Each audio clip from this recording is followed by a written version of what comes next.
Hi everyone, Josh here from Stepwise Gardening. Welcome back to our channel. This is a place where I give you tips and tricks so now you can establish a garden from scratch or improve the one which you already have.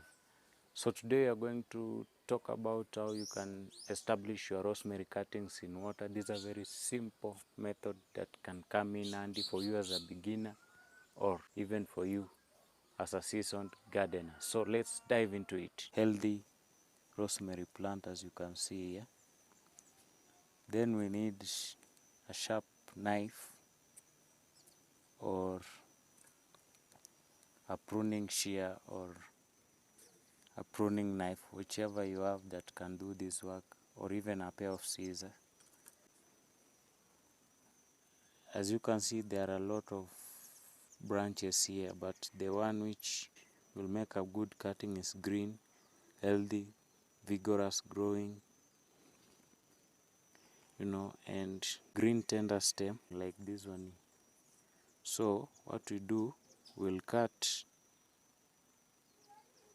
4 to 6 inch, which is approximately here. So these are good cutting. I will obtain 2 for this case. So these 2 are good.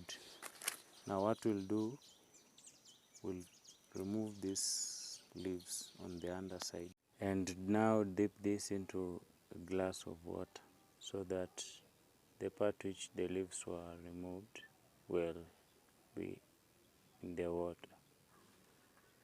This will place it in a cool place, and within 4 to 6 weeks the plant will have rooted. If you've not watched part 1 of this series on how you can propagate rosemary cuttings in soil, then do so. I leave the link in the description below, and up to there I invite you to like, subscribe and share, and I'll see you on the next one.